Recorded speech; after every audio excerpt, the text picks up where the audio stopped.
고린도후서 4장은요,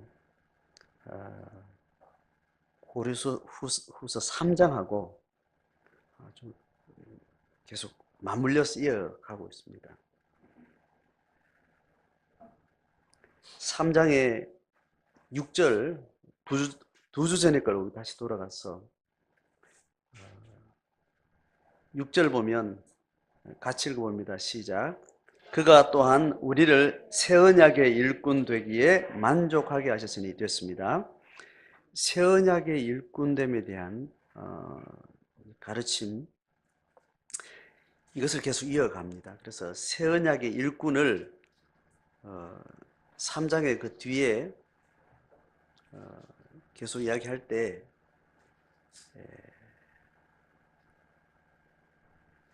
8절에 보면 영의 직분 이렇게 이야기합니다. 그리고 9절에 의의 직분, 그리고 9절의 앞에 정죄의 직분 이렇게 계속 이야기를 하죠. 그러니까 새 언약을 따라서 살아가는 성도들의 그 시대가 있다면 옛 언약 시대의 방식으로 그 신앙을 배워가던 소명받은 성도들이 있습니다. 그게 구약 시대의 이스라엘의 백성 공동체겠죠. 그죠? 이스라엘 공동체. 그들이 옛 언약의 방식대로 하나님의 계시를 그들의 삶으로 살도록 부름받은 일꾼이었겠죠. 그래서 옛 언약의 질서를 따라서 그 신앙의 직임을 받은 겁니다. 역할과 의무와 이제 소명, 이제 그런 의미로 이걸 직분이라고 이렇게 이야기를 하고 또 일꾼 되었다라고 이야기를 하죠. 자, 그 이야기의 연속입니다. 그래서 교리적인 영적인 의미들을 3장에서 이야기를 하고 나서 이제 4장에서는 그것을 좀 구체적으로 현재적인 상황에 적용할 때 어떻게 되는가에 대한 이제 설명을 해나가는 거죠. 그래서 4장에 오늘 읽은 1절은 그러므로라고 이야기합니다. 그러므로라는 것은 적용적으로 넘어가는 상황, 실천적 영역으로 이렇게 들어가는 거예요. 물론 3장 앞에 새 언약의 일꾼과 새 언약의 직분은 옛 언약과 비교해서 계속 설명을 할 때도 어떤 실천적인 어떤 그런 의미가 있지만 훨씬 더 모세의 시내산 언약에서 얼굴을 수건으로 덮었던 이런 이미지를 가지고 와서 옛 언약의 구약 시대의 계시 방식이 신약 시대의 새 언약의 계시 방식하고 뚜렷한 계시의 발전 영역에서 차이가 난다는 것을 또 설명을 하고 있는 거죠. 그래서 지금도 옛 언약의 방식대로 자꾸 우리가 돌아가려고 하는 그런 종교 생활로 돌아가려고 하는 인간의 눈에 보이는, 인간의 눈에 정확하게 뭔가 바깥에 어떤 기준으로 뭔가 잡으려고 하는 어떤 그런 삶으로의 경향성에 대한 경계를 자꾸 이야기를 하는 겁니다.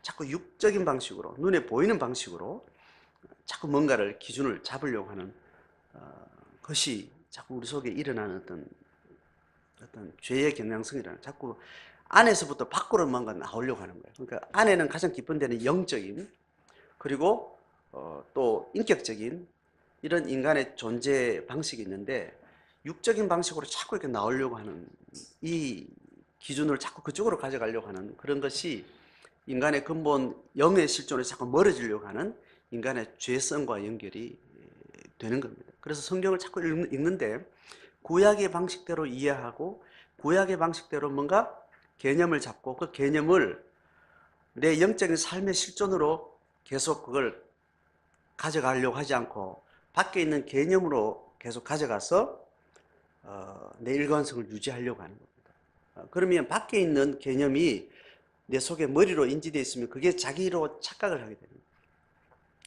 그건 밖에 있는 말씀의 계시가 내 삶의 심장부로 들어와서 내 삶의 정직한 양심으로 계속 내 삶에서 그것을 연속성으로 가져가려고 하는 것을 포기를 하려고 합니다.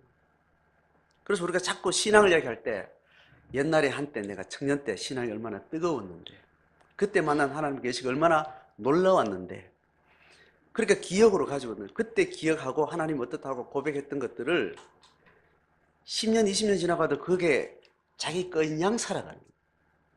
자꾸 밖에 있는 어떤 신앙의 어떤 그림으로 하나님을 설명하려고. 성령은 네 오늘 살아가는 삶이에요.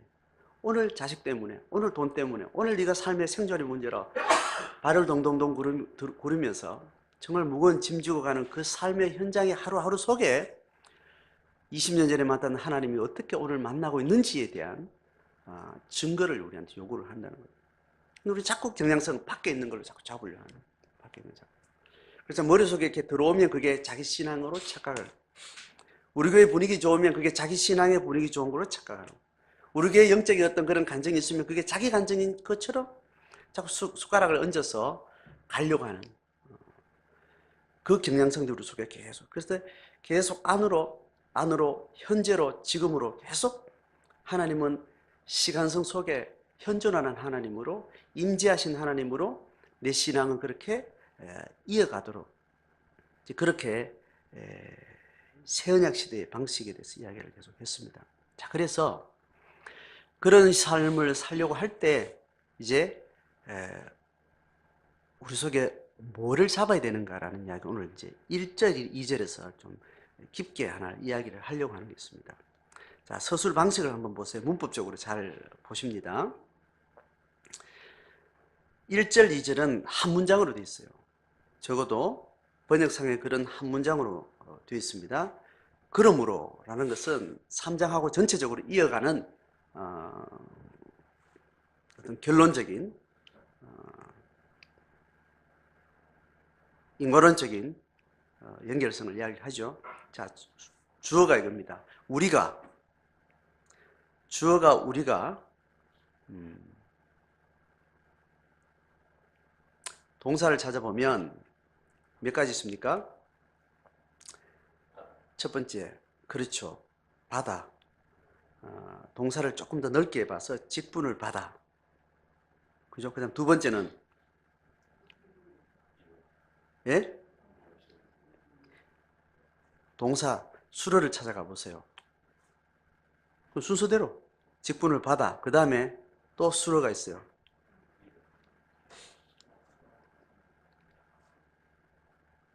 입은 대로는 그게 아니에요. 긍휼하심을 입은 대로는 하나의 구로서 부사구가 되는 겁니다. 부사구가 되는 거예요.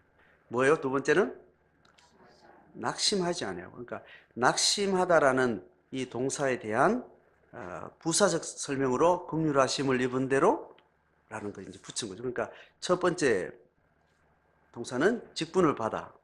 두 번째는 낙심하지 아니하고, 세 번째는 그렇죠, 일을 버리고, 조금 더 넓게 보면 부끄러움의 일을 버리고, 그다음 세 번째는 행하지 아니하며, 그다음 또 혼잡게 하지 아니하고, 그다음에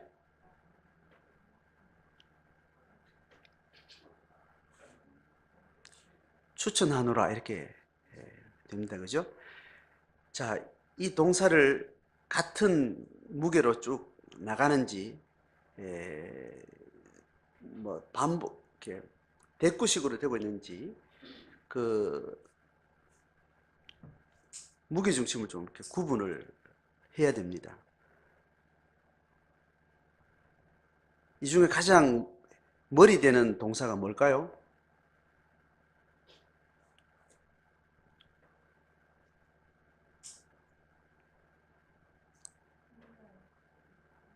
어떤 동사가 이렇게 꼬리에 꼬리를 무는 것을 연쇄라고 그래요. 연쇄적인 이어감이라고 그러고, 어떤 동사가 한 4대가 있는데 그 중에 그 나머지 동사를 딱 장악하고 있는, 나머지 동사를 포함하고 있는 동사가 있을 수 있고, 여러 가지 방식이 있어요. 그게 앞에 올 수도 있고 중간에 뒤에 올 수도 있는데, 직분을 받았다는 말이 가장 헤드십이겠죠. 그죠? 직분을 받았다면, 직분을 받았다는 건 도대체 뭔가 할 때 쭉쭉쭉쭉쭉 나오는데, 앞에 4개의 직분 받고 난 다음에 나오는 뒤에 연속 동사는 다 부정, 부정, 부정, 부정으로 나오죠. 그죠? 그러니까 부정, 부정, 부정, 부정을 4개 치고, 그 다음에 부정은 반대급부에 긍정을 또 쳐서 뭔가 설명을. 부정 다음에 긍정을 딱 강조하면서 칠 때 항상 뭐가 중간에 들어가요? 오직이라는 이제 또 부사가 들어가죠. 이제 헬라어식으로 특별히 사도 바울의 논법들은 항상 이렇게 이런 패턴을 가지고 있습니다. 그러니까 새 언약의 직분을 받아 수행하려고 할 때 우리 안에 이런 것들이 있는데, 어떤 것은 부정적인 것으로 새 언약의 직분을 받는다는 것에 대한 가늠자를 만들고, 그다음 어떤 긍정적인 방식으로 새 언약의 직분을 받는 방식들을 비춰주는 겁니다. 그러니까 제가 항상 어떤 타겟을 명확하게 한다는 어떤 의미를 생각할 때, 어떤 개념을 설명할 때, 어떤 내용을 잘 이해시키려고 할 때 그것을 총 쏘는 방법으로 제가 늘 설명했죠. 그죠? 총을 쏘면, 타겟을 명확하게 총을 쏘려면 앞에 있는 기준, 뒤에 기준을 명확하게 딱 타겟하고 딱 맞추면 총알이 명확하게 타겟에 들어가는 겁니다. 그 가늠쇠가 앞에 있는 거예요. 뒤에 있는 걸 가늠자라고 그래요. 가늠쇠와 가늠자를 두 개를 딱 묶어가지고 가려고 하는 타겟에 딱 맞추면 총알은 정확히 이렇게 들어가게 되는 거죠. 그 가늠쇠와 가늠자 두 개가 딱 마주치는 이 방식을 긍정적으로 표현하는 방식과 부정적인 표현하는 방식으로 어떤 개념을 설명하는 겁니다. 자, 이해되죠? 새 언약의 일꾼이 되어서 새 언약의 방식대로 신앙생활을 하려고 할 때 부정적인 것을 주의하라는 이야기라는 겁니다. 그게 이제 앞에 4개입니다. 뭡니까? 긍휼하심을 입은 대로 낙심하지 않는 거다. 자, 그러면 내가 낙심하고 있다면, 자, 일단 번역으로 우리 한글로 낙심하다는 말인데, 원래 헬라 원어로는 이 낙심하다라는 의미보다는 희미해진다라는 이야기.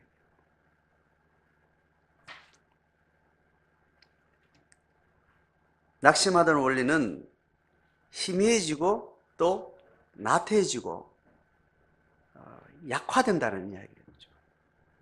어떤 일에 있어서 분명하지 못하고 그게 흐지부지 되어지는, 나태하게 되어지는, 약화되어지는 그런 일들이 생긴다는. 뭐에?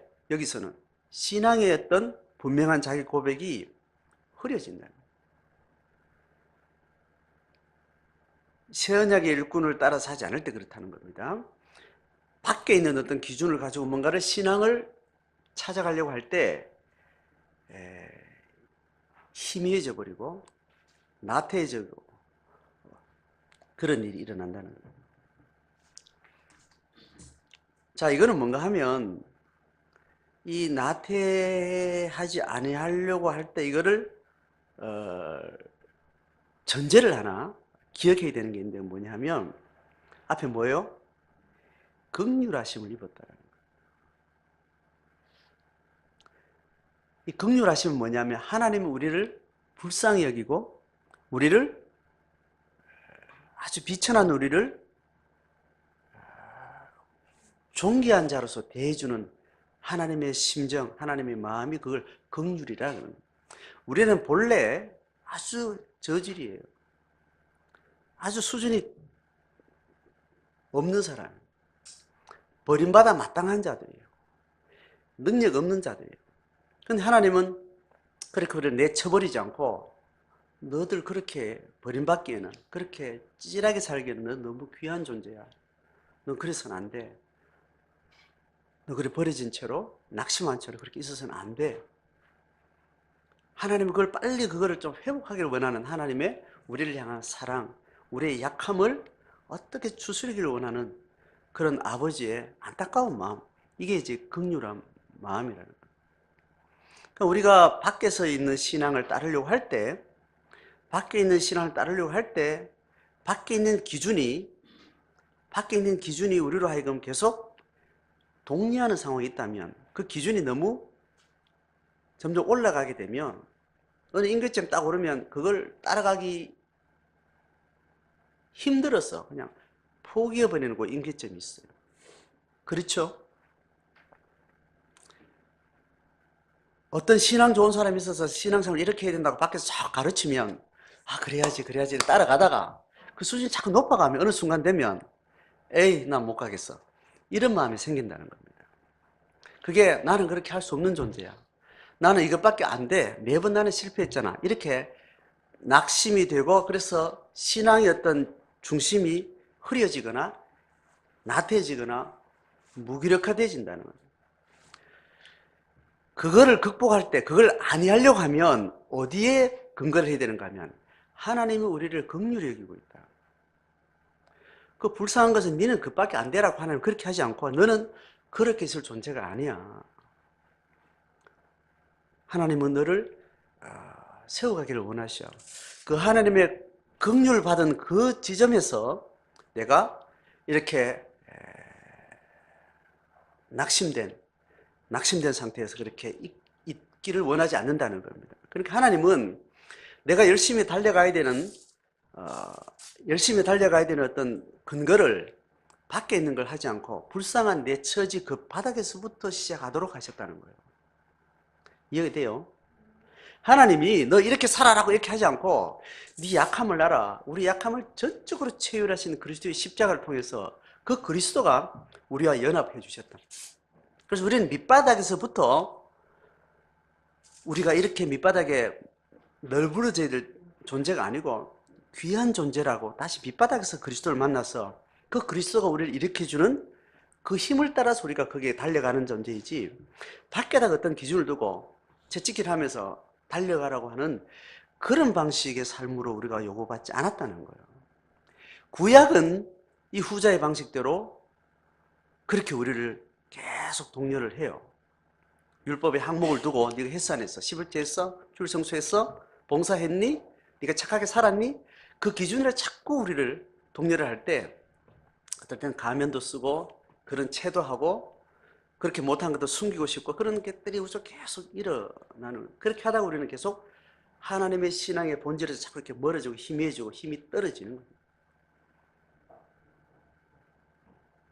하나님 우리를 얼마나 긍휼히 여기셨는가 거기에서 우리가 희미하고 우리가 약화되어지고 그리고 나태해진 부분들을 우리 계속 새롭게 이끌어가는 거죠. 그 설명입니다. 첫 번째는. 그러니까 희미해지지 마라. 희미해지지 마라는 말은 희미해지지 마라는 그 명령이 있는 것이 아니고 희미해지지 않아야 될 근본 풀이가 하나님 우리를 긍휼히 여기셨다는 그 함께 하심과 그리스도의 내 연약함을 다 이해하시고 체휼하셔서 주님이 주신 힘으로 하도록 하나님 우리에게 이 소명을 주셨다는 거기에서 분명한 신앙에 초점을 맞춰가라는 이야기죠. 두 번째 같이 읽어봅니다. 시작. 이에 숨은 부끄러움의 일을 버리고 요 두 번째는 부끄러운 일을 버리라는 거예요.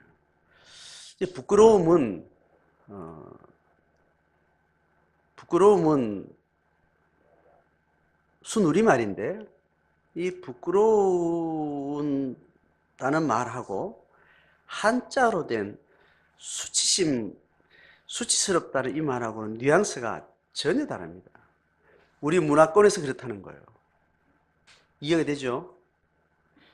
부끄럽다는 말을 쓸 때는 어떤 식으로 우리가 씁니까? 네?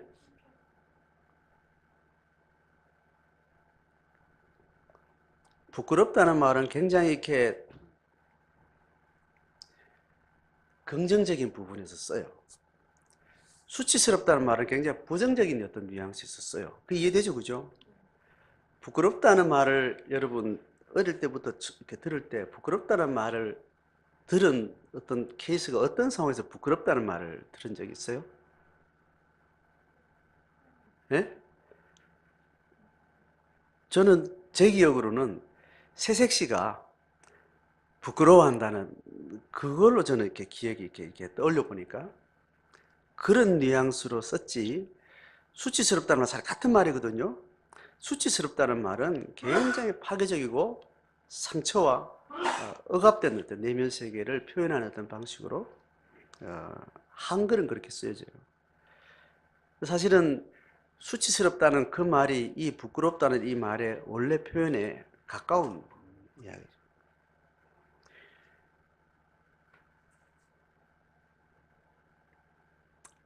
세언약의 직분을 따라서 살아가려고 할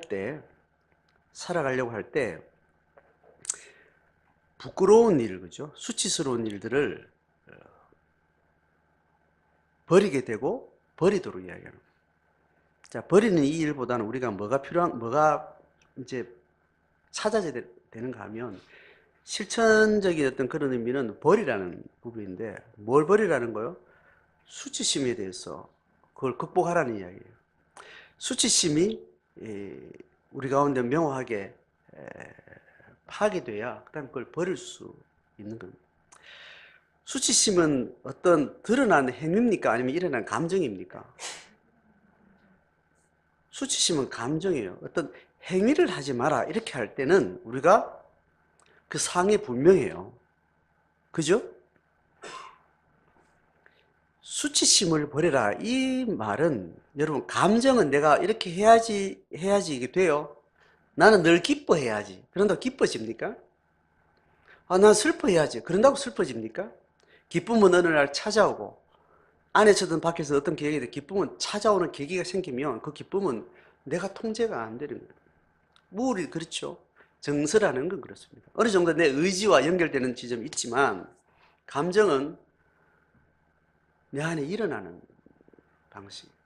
그 감정을 잘 처리하는 어떤 그런 지혜와 의지가 있지만 사실은 행위라는 것과 감정이라는 그렇게 차이가 있습니다.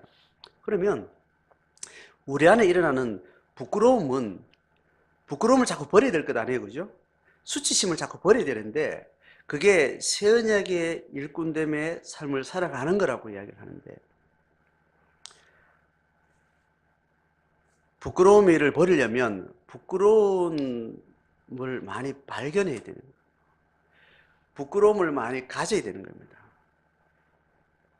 부끄러운 행동을 하라는 말이 아니고 부끄러운 상황으로 들어가라는 게 아니고 이 부끄러움 수치심은 감정의 감도와 관계가 있습니다. 수치심을 느끼는 예민함의 정도와 관련이 있다는 거예요. 이해가 돼요? 뭐 기쁨도 마찬가지예요. 감정은 그 사람 느끼는 예민함과 관계도 있습니다. 툭 건드려도 자질하게 막 웃는 사람이 있잖아요. 똑같은 상황을 이렇게 듣고 겪는데 한 사람 배 잡고 막 자빠지는 거예요. 그죠? 거기에 대한 감도가 이렇게 다 다른 거죠. 그럼 여기서 말하는 부끄러움을 버리라고 말했을 때 그 수치심은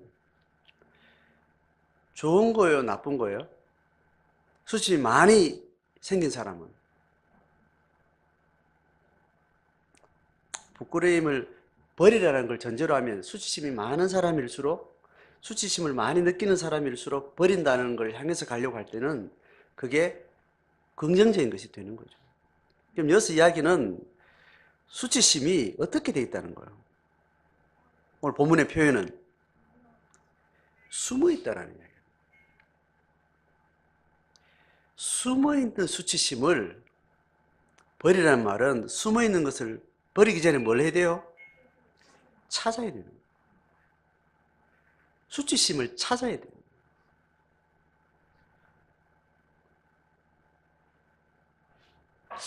기쁨의 감정을 찾아야 되는 게 있죠, 그죠? 슬픔의 감정을 찾아야 되는 게 있어요.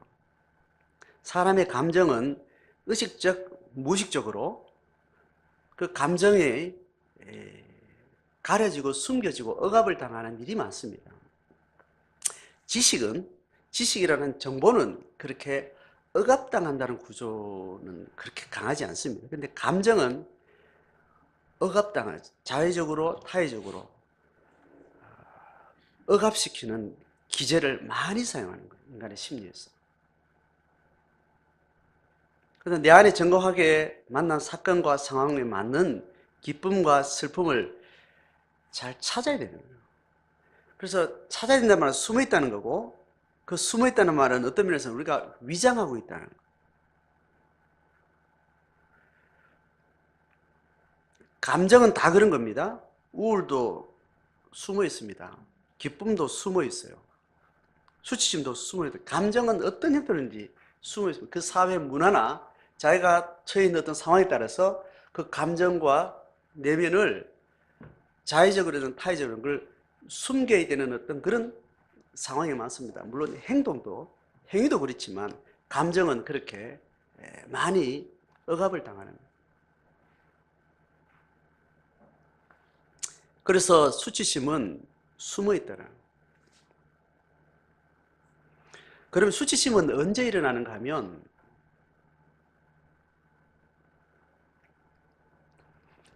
내가 느끼는 나의 어떤 자기 존재감의 어떤 수위가 있습니다. 나는 10수위에 나는 내 존재 가치를 나는 스스로 가지고 있어요. 그래서 상대적이겠죠, 그죠? 다른 사람하고 상대적일 수 있습니다. 그게 만족하냐 안 만족하는 그런 주관적인 개념하고 상관없이 나는 적어도 이 정도의 나의 존재감을 나는 스스로 가지고 있어. 그런데 어떤 사람은 같은 상황에 딱 떨어질 때 이 사람은 자기 존재감을 조금 더 높게 가질 수 있고 낮게 가질 수 있고 이런 것들이 있는 거죠. 어쨌든 내가 스스로 가지고 있는 자기 존재감이 남과 비교해서도 낮은 감이 있지만 적어도 내가 설정한 나의 존재감이라는 건 있습니다. 신분 사회에서 신분 종과 또 자유인 이런 신분 자체가 이미 결정된 시대 사회에서는 어릴 때부터 낮은 신분에서 태어나서 비천하게 살았던 사람들은 자기 자존감이 상대적으로 낮겠죠, 그죠? 자유인으로서 항상 남보다 위에 있고 자기 존재가 비교적 상위에 있는 사람은 굉장히 자존감이 높게 있겠죠. 어쨌든 그런 차이가 있지만 누구든지 자기가 가지고 있는 자기 존재감의 수위라는 것이 자기 안에 있는데 그 수위에 맞게 자기가 대우를 받거나 그게 맞게 자기가 일관성 있게 자기가 삶을 살아가는 것이 일관성이 있게 살아가질 때는 수치심이라는 걸 많이 느끼지 않게 되죠. 수치심은 언제 느끼는 거예요? 내가 적어도 내가 설정해 놓은 내 존재 가치에 맞지 않는 내 존재가 밖에서든지 안에서든 그게 드러났을 때 내 존재감에 어떤 갈등이 이렇게 생기면서 어떤 수치심을 느끼게 되는 겁니다. 이거 충분히 이해되죠, 그죠? 신앙에 있어서 수치심이라는 것은 하나님을 믿고 신앙을 가지고 살아간다는 삶의 수에서 수치심이라는 것은 그 신앙으로 인해서 내가 만난 하나님으로 인해서 내게 주어진 자기의 존재감이라는 게 있습니다. 그게 어떤 자기의 존재 가치라고 말할 수도 있고 내가 삶의 방식이나 가치관일 수도 있고 어떤 그런 걸로 인해서 내 존재감을 유지를 맞게 해나가는 그걸 정체성이라고 또 이야기를 할 수 있죠. 그죠? 나는 어떤 존재감의 사람이다라는 어떤 수위를 가지고 있고 그 존재감에 의해서 나는 어떤 방식의 삶을 살아가기로 결정을 하고 자기 존재감에 맞는 어떤 삶의 방식들을 자기가 만들어가고 삶을 사는 거죠. 근데 거기에 그 수에 맞지 않는 낮은 수위의 존재감을 자기가 만났을 때 그때 수치심을 느끼는 겁니다.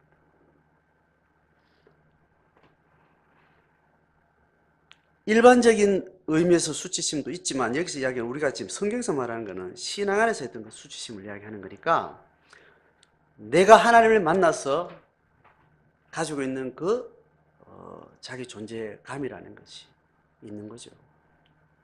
그거 하고 그렇게 신앙을 가지고 있음에도 불구하고 하나님이 나에게 매김질해 준 내 존재감이 있는가 하면 하나님 믿기 전에 살았던 다른 사람이어서 내 스스로가 만들어낸 내 존재감의 어떤 수위라는 것이 신앙을 가지고 있으면서도 같이 병행할 수가 있겠죠. 그죠?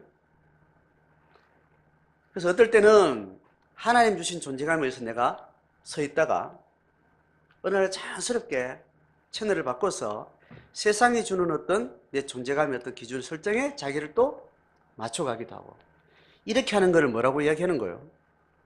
두 주인을 섬긴다라고. 나를 지배하는 나의 존재 가치의 근원을 하나님께 뒀다가 내 존재 가치에 어떤 힘을 어디다 두는 거예요? 돈이나 세상 사람들이 만들어 놓은 어떤 그런 거기에다가 자기 존재, 그 힘이 있는 겁니다. 그래서 그것이 권세에 있는 거예요.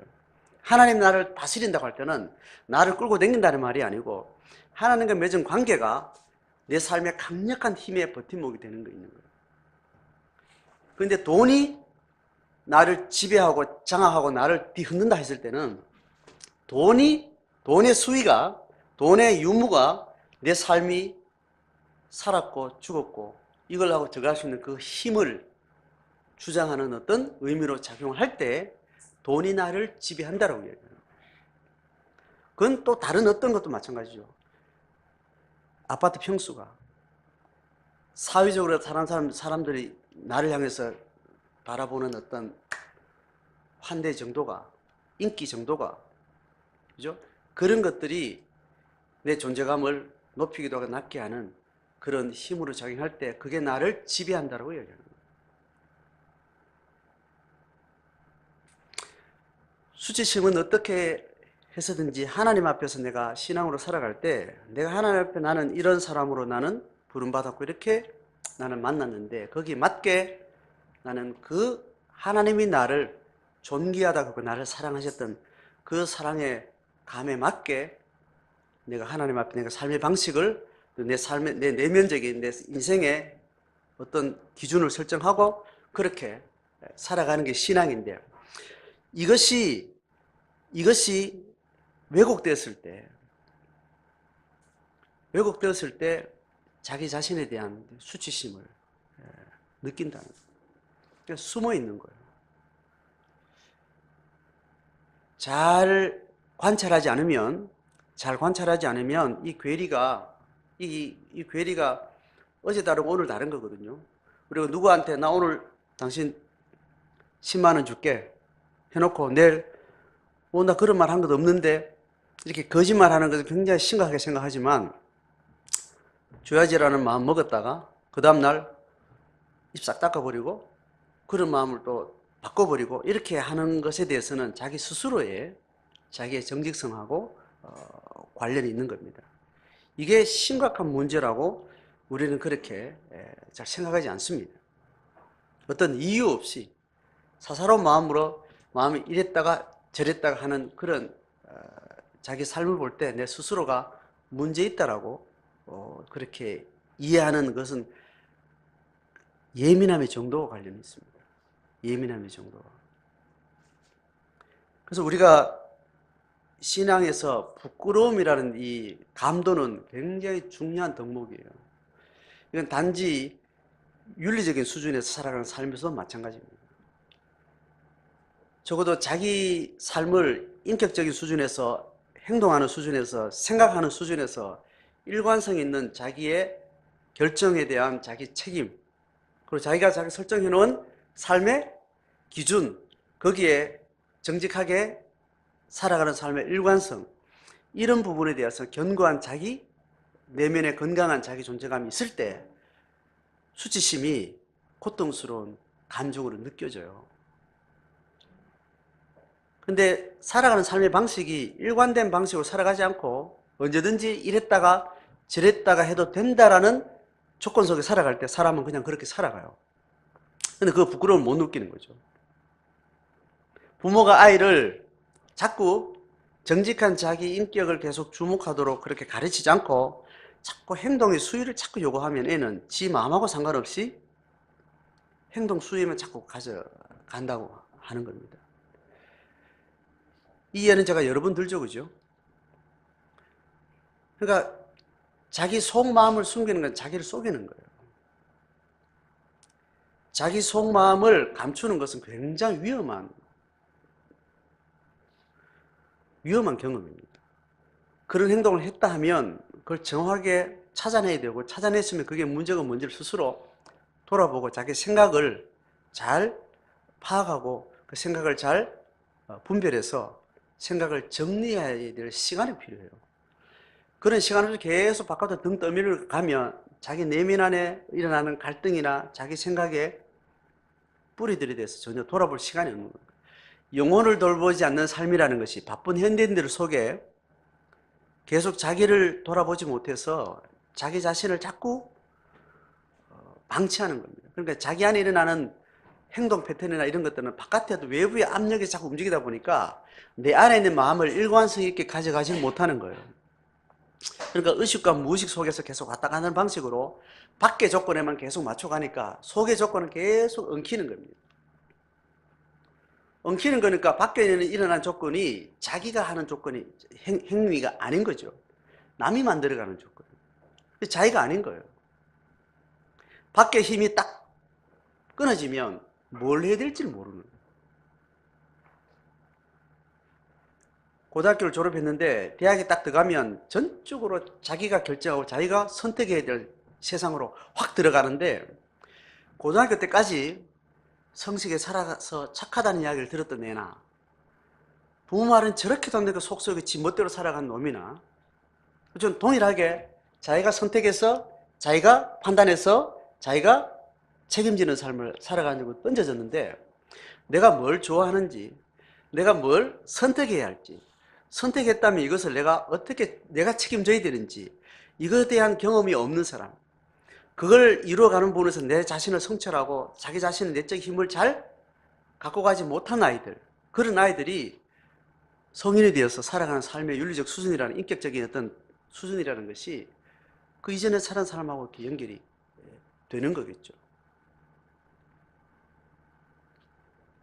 자, 다시 신앙으로 돌아와서 우리가 하나님 앞에 어떻게 살아야 되는가에 대해서 삶으로 이야기할 때, 수치심이라는 것은 내가 하나님 앞에 받은 존재감이 명확하고 그 존재감을 향해서 정직하게 살아가겠다는 자기 분명한 걸음이 있을 때, 그 자기 의지와 자기 판단과 자기 결정에 맞는 삶의 일관성을 가져가는 사람일수록, 그것이 분명한 사람일수록 그하고 궤도가 바뀌었을 때 그걸 캐치하는 힘이 민감하고 예민하고 거기에 대한 문제의식을 더 많이 느끼는 거예요.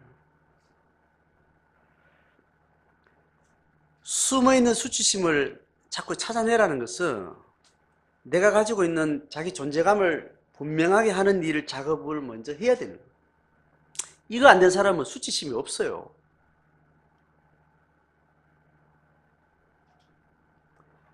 조선시대의 여인네들의 어떤 정절이라는 것은 선명했죠, 그죠? 그게 뭐 좋다 나쁘다 떠나서 이름 있는 가문에 정말 소중한 딸로서 정말 교양 있게 자란 조선시대 그 양반 가문의 그 여인들이 가지는 정절이라는 거, 좋은 의미를 이야기하는 겁니다. 그 정절이라는 것은 자기의 존재가 어떻다는 걸 가지고 거기에 맞는 분명한 윤리적 설정을 일관성 있게 일생을 통해서 그렇게 가져가는 분명한 여성상이라는 것이 있습니다. 그것이 밖에서 강요된 게 아니고 내 안에서, 내 품성에 의해서, 내 살아가는 삶의 양식에 의해서, 문화 수준에 의해서 그것이 일관되게 딱 스탠다드가 되어지 명확하게 되어 있습니다. 그걸 또 강력하게 요구하는 윤리적 사회가 다시 어우러져서 여성의 성적 정절이라는 것은 강력하게 자리 잡고 있는 거예요. 강력하면 할수록 거기에 대한 수치심의 민감성은 더 예민해져서 작은 일에도 자기 목숨을 끊어내는 거예요. 그런 내 일관성 있는 내 삶의 기준에서 벗어난 내 자신이 용서가 안 되는 거예요. 그래서 자결을 하는, 그 비슷한 문화가 일본에 있죠, 그죠? 칼로서 배를 갈라서 자기의 명예를 지키려고 하는, 그것은 자기 삶에 대한 분명한 가치 기준을, 그 가치 기준에 맞는 자기 존재감이 명확해서 자기 안에는 어떤 무서운 밖의 힘이라도 건드릴 수 없는, 자기가 지켜야 되는 자기 삶의 방향이 있는 거예요. 그래서 분명할수록 그 괴리가 생겼을 때 굉장한 수치심을 많이 느끼는 거예요.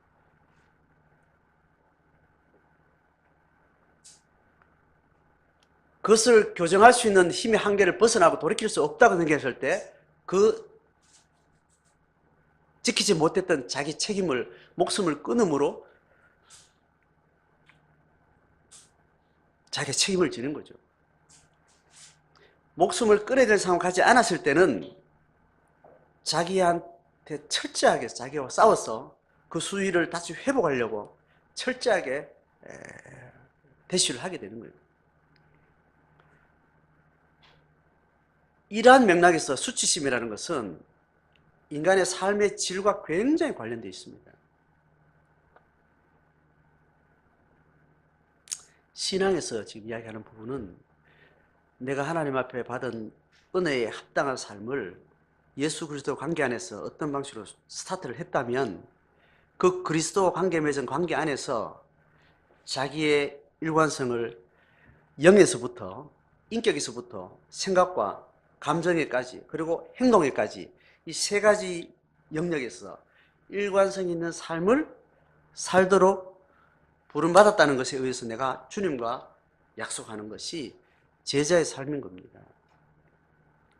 어떤 윤리적인 수준을 높게 잡는 게 신앙이 아니고, 신앙은 내 안에 영적인 내 실존과 내 영혼을 상대하시는 하나님을 내가 인격적으로 만나서 그분이 내 존재 전체에 대해서 허락하시는 하나님의 평가 앞에, 그 평가가 나를 회복시키는 그 능력 앞에 내가 굴복하고 그 은혜를 입어서 그 받은 은혜에 합당한 주 따름의 삶을, 신앙의 삶을 살기로 내가 결정하는 거예요.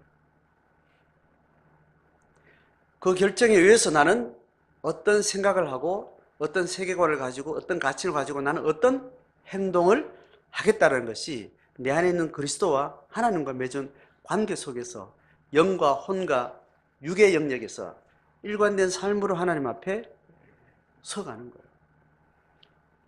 이게 신앙입니다. 이게 새 언약이라는 거예요. 성령이 내주하셔서 성경의 진리를 깨닫고 하나님의 존재와 하나님 나를 사랑하는 방식이 실존적으로 내가 만나서 내 안에 들어오신 그 하나님을 모시고 그 하나님이 나를 이끌어가는 삶 방식대로 살겠다고 내가 결정한 그 약속에 의해서 살아가는 것이 신앙이라는 거예요. 거기에서 그 분명한 자기 정체성과 하나님 받은 약속이 내가 책임 있는 한 인격체로서 그 삶을 만들어가는 삶이 체계적으로 견고하고 예민할수록 그것이 외적으로 내적으로 번복이 일어날 때, 왜곡이 일어날 때 느끼는 자기 존재감의 위기가 찾아오는데 그것이 수치심이라고 표현되는 거예요. 이 수치심을 찾아내려면 내가 어떻게 하나님하고 살 것인가에도 분명한 제자도의 걸음이 시작된 사람, 시작되지 않은 사람, 한국교회는 많이 있습니다. 한국교회는 교회에 출석하면 기독교인이라고 이야기해 주는 거예요. 한 번에 영적 신앙의 고백이 있는 걸 머릿속에 개념으로, 관념으로, 기억으로, 추억으로 가지고 있으면 그게 신앙이 있는 것이라고 교리적으로 설명을 해줘요. 그 다음부터는 안에서 살아가는 하나님과 만난 걸음을 시작했는지 물고 들어가지도 않고 묻지도 않고 그것을 권하지도 않습니다. 그리고 뭘 권해요? 교회 출석을 권해요. 그 종교적인 양식대로 말씀을 배우고 지적으로 배워가고 기도하고 뭐 그렇게 종교적인 양식대로 살아가는 그런 삶을 어렴풋하게 설명하고 그냥 그렇게 문화를 가져가요. 그래서 그 사람만이 가지고 있는 내적인 하나님과 관계에 의해서 그 사람의 언어와 삶과 사고방식과 실천수위나 행동 양식이나 윤리 수준이 나오는 것을 돌보지 않고 일반적으로 그냥 평균 잡아놓은 봉사하고 착해야 되고 배려심이 있어야 되고 뭐 수고를 많이 해야 되고 사랑해야 되고 뭐 이런 공중도덕을 잘 지켜야 되고 그런 기준을 가지고 신앙의 어떤 다양한 신앙의 어떤 흐름들을 이렇게 가져놓고 이렇게 자기도 보고 남도 보고 이런 수준. 그러다 보니까 신앙생활 하면 할수록 자꾸 밖에 만들어진 어떤 신앙의 수위에 대부분 거기에 고정돼서 적절하게 행동을 해요. 그래도 차등인데 차등이 있는 그 수위에 맞게 자기가 걸쳐 있는 거예요. 그러다 보니까 하나님을 만나는 지점은 항상 특정한 일이나 다 부분적으로 하나님을 만나는 거예요. 부분적으로. 일상생활 삶을 전면적으로 총체적으로 하나님을 만나서 살아가는 신앙생활이 아닌 문제가 생기는 그 부분에서만 하나님을 가지고 오는 거예요. 그 하나님은 철저하게 하나님 주도 방식이 아니고 자기 주도 방식으로 만나는 하나님. 그리고 그 사건이 지나가면 또 일상생활은 하나님께 맺은 자기 존재감과 영혼, 육의 일관성이 있는 자기 삶의 전면적인 방식으로 자기 삶을 관성하지 않습니다. 그래서 제자도라는 것이 굉장히 어려워. 이야기를 하고 물고 들어가다 보니까 기독교적으로 행동해야지, 기독교적으로 살아야지, 이런 것에 의식은 가득 차서 열심히 노력하는데 내 안에 있는 그리스도와 함께 책에 있는 삶에 약속된 제자로의 걸음을 하지 않는 겁니다. 이제 자녀 교육에 대해서 계속 이야기하면 자식은 네 게 아니야. 자식은 하나님일 거야. 이 말을 많이 들었다는 거죠. 아, 그렇지. 자식은 내 게 아니지. 돈? 아, 돈 내 거 아니지. 그렇게 해서 자식은 부모의 것이 아니다. 이렇게 개념으로 이제 가지고서 그걸 따라하려고 애를 많이 쓰는 거예요. 잘하는 거예요, 못하는 거예요? 일반적으로. 잘하는 거죠. 잘하는 것처럼 보여요. 굉장히 위험한. 바깥에서 자식은 하나님 거예요. 자식은 하나님 책임져. 이 말을 듣는 것이 한국교회는 그런 말도 잘 안 하지만서도 성경을 정확하게 말하면 그렇게 개념으로 설명하면 그래, 하나님 거 아니지. 그러니까 매번 내가 강력한 자기 욕망으로 자식을 잉태하고 있고 그걸 품고 있으면서 밖에서 계속 자식은 하나님 게 아니야. 네 게 아니야. 하나님 거야, 하나님 거야. 억지로 이제 끌어맞춰서 일 있을 때마다 송곳으로 자기 허벅지를 찌르면서 머리를 쥐어 뜯으면서 그렇게 맞추려고 용을 쓰는 거예요. 한 번 더 자기 안에 있는 그리스도와 함께 이게 전면적으로 놓아진 경험입니다. 그걸 몰고 가다 보면 자꾸 하나님이 내 아이를 책임진다고 하던데 자꾸 이렇게 버리려고 애를 많이 쓰는데 늘 제 밖에 돌아. 늘 제 밖에 돌아. 무의식 속으로 자꾸 자기 자리에 다시 돌아가죠.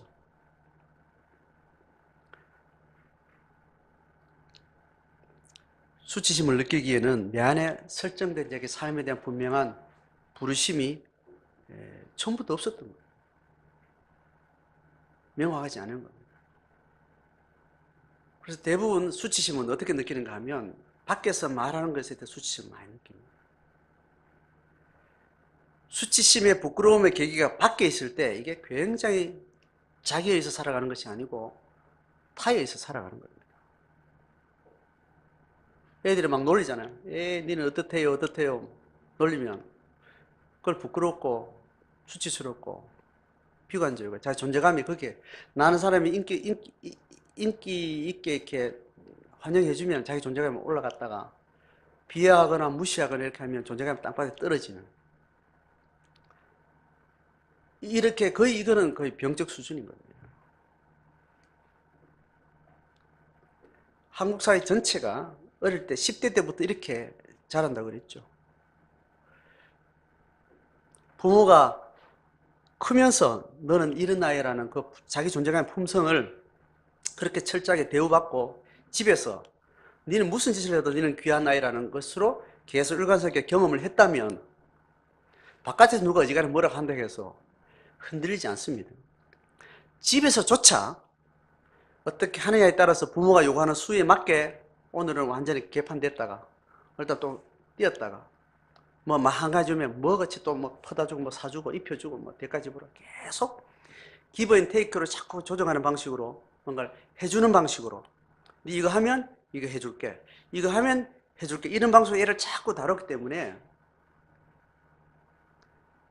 자기 존재감에 일관성이 있는 자기 경험을 하지 못한 상태에 이들은 밖에서 애를 딱 왕따시키거나 무시하면 심리 상태가 개체반이 되는 거예요.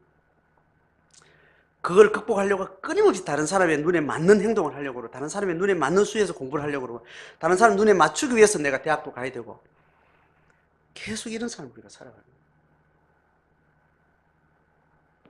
그러니까 이런 삶이 일반화되어 있는 세상 사례에서 기독교인으로 살아가는 거는, 이거는 정신적 수준, 영적인 기반에서 다시 일어나야 되니까 이게 얼마나 기적 같은 일인지 모르겠습니다.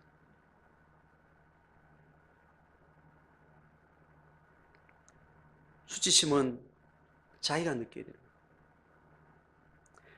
수치심을 느낄 만큼 자기 존재감에 대한 분명한 확신과 그 확신에 의해서 그 확신이 한 번도 흐트러지지 않는 삶으로 내 삶을, 일상생활을 채워가는 자기 존재감의 일관성, 그 소신, 그 정절이 없는 사람에게는 수치심이라는 것은 바깥에서 만들어가는 수치심, 아주 병적인 수치심, 그 외에는 없어요. 그러니까 그 사람이 가지고 있는 내적 힘이라는 것은 다 안에서 오는 힘이 아니고 밖에서 만들어내는 힘인 거예요. 신앙 없는 영역에도 그런 진짜 무기력한 사회입니다. 신앙은 더더욱 그렇죠.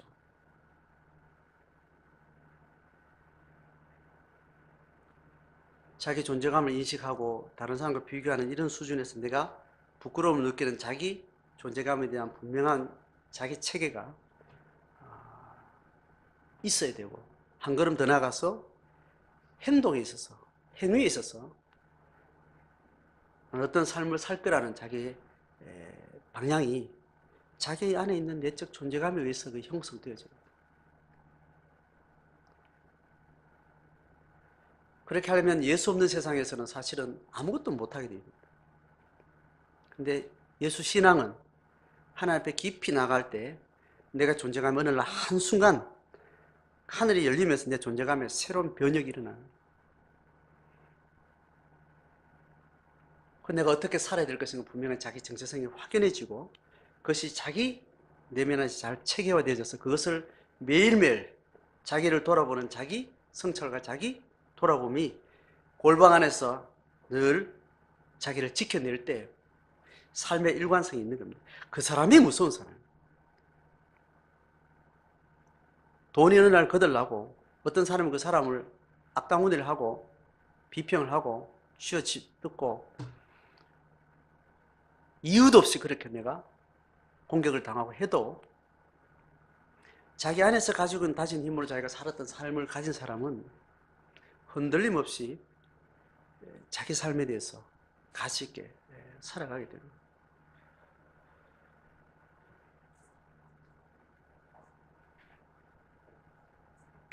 자, 그래서 밑에 이야기하는 말이 위하고 연결되어 있습니다. 속임으로 행한다는 것. 속인다는 것은 숨었다는 것에 다른 말입니다. 그래서 수치심은 내가 내 자신을 속이는 것에 대해서 여기에서 굉장히 예민하게 생각하는 사람입니다. 다른 사람이 내가 나를 속였다거나 내가 다른 사람을 속였다는 것을 다른 사람이 밝혀내기까지는 아무 문제도 없는 세상이었죠. 신앙의 양심에 얼마나 힘이 있는가 하면 내가 말도 꺼내지 않고 행동도 하지 않은 내 어떤 마음과 결심에 대해서 말과 행동으로 가져가기도 전에 그 결심의 수위가 나태해진 것에 대해서 스스로 각성하고 그것이 부끄러워하고 그것이 민감해하고 자기 스스로의 양심에 의해서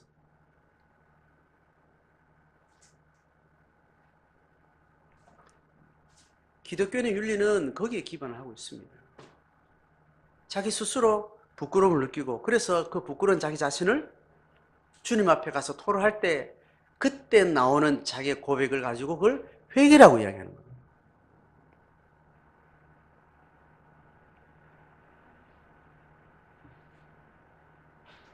그래서 우리는 회개하라는 말은 들어봤지만 네가 부끄럽지 않냐라는 말을 못 듣습니다. 우리는 그 사람의 수치심을 그 사람의 내면 안에서 질문하는 질문을 잘 못해요. 그렇게 할 여유가 없는 겁니다. 네 부끄러운 행동 했잖아. 니는 바로 넌 한 칼이야. 이렇게 우리는 가져. 그 사람의 부끄러운 행동은 그 사람의 자각에 의해서 스스로의 부끄러움에서 할복을 하든지 회개를 하든지 티끌 덮어쓰고 기도를 하든지 금식을 하든지 그렇게 가도록 자각하지 않습니다.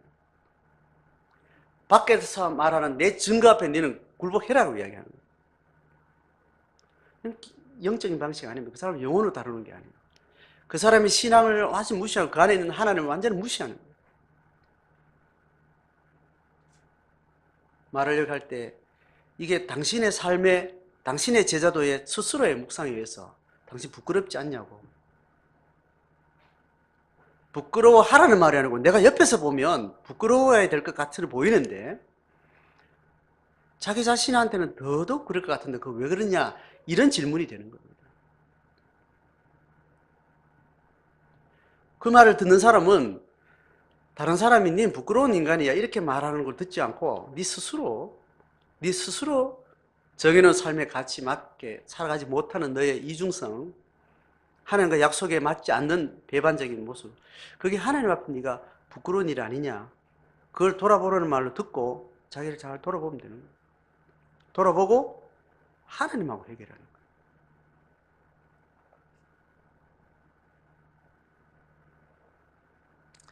스스로 속이는 것은 가장 악질은 알고 속이는 거예요. 내가 이 이중성이 있는 걸 자연스럽게 뻔뻔하게 그게 습성이 되었어. 남들 다 하니까. 그게 가장 나쁜 거죠. 그런데 그건 또 고쳐져요. 왜냐하면 드러나가 지 의식 속에 있으니까. 남이 말하면 객관적인 자기 의식 속에 데이터가 있어. 그런데 무서운 속임은 무의식 속에 있는 거예요. 내가 왜 속이는지도 어떻게 속이는지도 자기도 모르게 그렇게 이중적인 삶을 패턴을 가진 삶을 우리가 살아가는 거예요.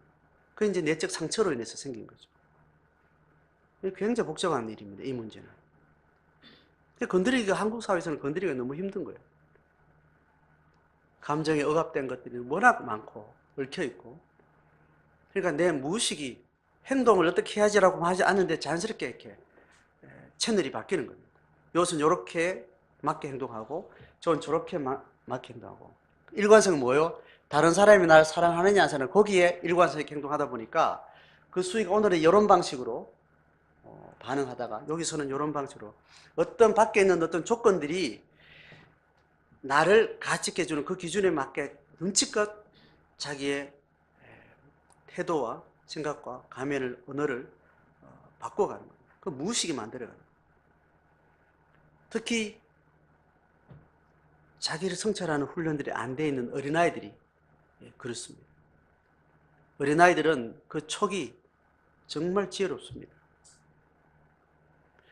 그것을 여러 가지 패턴으로 행동할 수밖에 없게끔 환경을 조성해 놓으면 그냥 그렇게 돼요.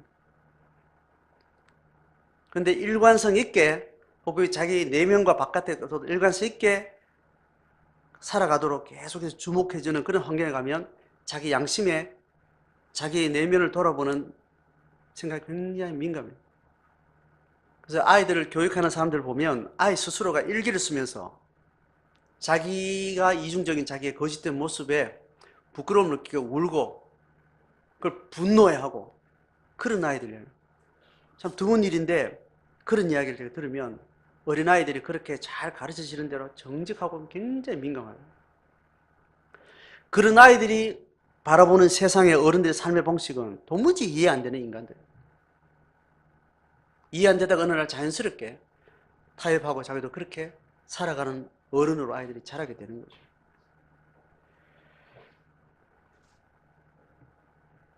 자, 이렇게 됐을 때 이걸 가지고 마지막 이야기는 하나님의 말씀을 혼잡케 한다는 결론이 생겨요.